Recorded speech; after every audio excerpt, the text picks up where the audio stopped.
La figura de John Wesley Hardin surge envuelta en relatos de violencia precoz y una inteligencia aguda, moldeada por tensiones familiares, política local y el peso de expectativas imposibles. Su mente parecía configurada para interpretar cada arroz como una amenaza inminente. Si te suscribes al canal, nos apoyarás para poder hacer más videos de este tipo. Los primeros relatos de su infancia muestran a un joven capaz de memorizar textos complejos, pero también inclinado a una sensibilidad abrasiva. Estas dos fuerzas se entrelazaron hasta formar un patrón de reacción extrema que la época interpretó como simple ferocidad. Hardin creció en un contexto cargado de tensiones raciales y disputas posguerra. Su mente absorbió esa atmósfera como un mapa de estímulos hostiles que exigían respuesta inmediata. Cada conflicto reforzó una visión del mundo en la que sobrevivir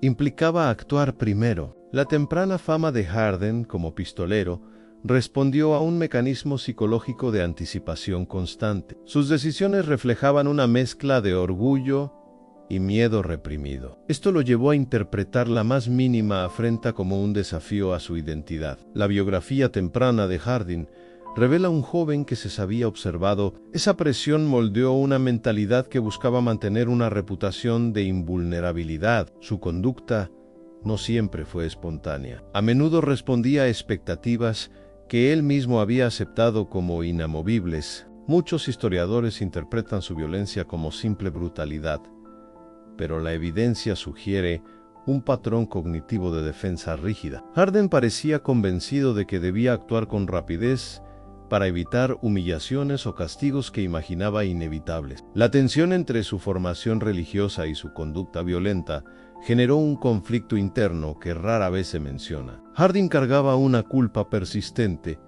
que trataba de acallar mediante justificaciones morales, convencido de que su violencia era una respuesta necesaria. En varios testimonios de la época se describe su mirada fría. Esa frialdad no era simple desapego emocional, sino una estrategia mental para reducir el impacto de sus propios actos. Al separar emoción y acción, Hardin lograba sostener un ritmo de vida insostenible. El periodo en el que Hardin se convirtió en fugitivo consolidó una mentalidad persecutoria. Vivía en alerta permanente, interpretando señales ambiguas como amenazas reales. Esta distorsión cognitiva alimentó decisiones arriesgadas que ampliaron su leyenda. Algunos cronistas sostienen que Hardin disfrutaba de la violencia.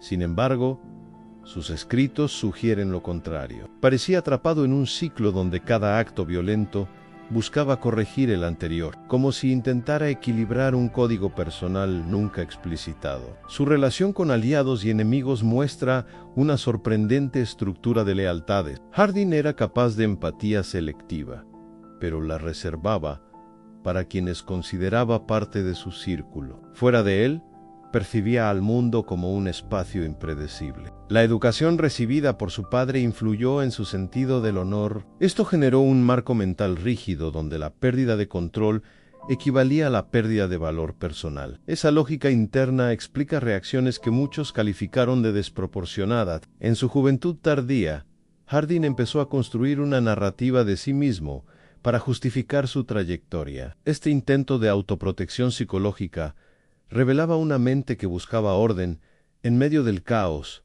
que él mismo había generado. Las tensiones políticas de la reconstrucción alimentaron la visión polarizada de Hardin. Su forma de comprender el poder y la justicia se distorsionó, integrando rumores y violencias locales como parte de una guerra personal sin final. Detrás de su creciente fama operaba un mecanismo de autosuficiencia extrema. Hardin aprendió a no delegar decisiones cruciales y a desconfiar de todo consejo. Esa autonomía mental lo fortaleció y al mismo tiempo lo condujo a un aislamiento progresivo. La larga estancia de Hardin en prisión marcó un giro profundo en su vida mental. Allí desarrolló una disciplina intelectual inesperada, sumergido en estudios legales que revelaban un intento de reorganizar su identidad. Su mente, acostumbrada a reaccionar con rapidez, descubrió en la rutina carcelaria un espacio para reevaluar viejas decisiones y crear una narrativa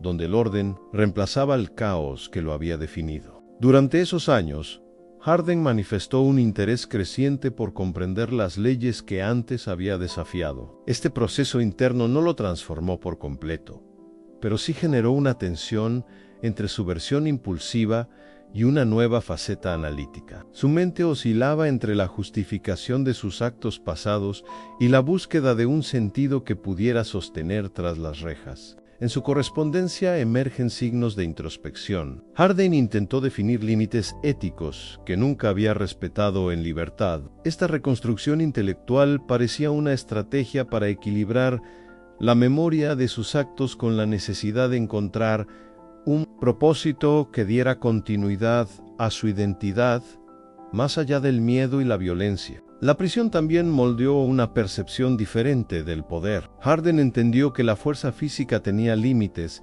y que la verdadera influencia provenía de dominar los códigos legales y sociales. Esta revelación fortaleció su convicción de que podía reinsertarse en la sociedad sin renunciar del todo a su carácter. Cuando recobró la libertad, Harding intentó presentar una imagen de hombre reformado. Sin embargo, la sociedad no aceptó fácilmente esa metamorfosis. Su reputación pesaba tanto que cada uno de sus movimientos era observado con sospecha. Esta vigilancia avivó antiguos mecanismos defensivos que él creía haber superado. El regreso a la vida pública puso a prueba su nueva estructura mental. Harding intentó dedicarse a la abogacía, pero su pasado se infiltraba sin descanso en cada oportunidad. La incapacidad de desprenderse de su antigua sombra generó frustración y lo llevó a reactivar patrones de control que anunciaban un retroceso. Su matrimonio tras la salida de prisión mostró una voluntad de estabilizarse,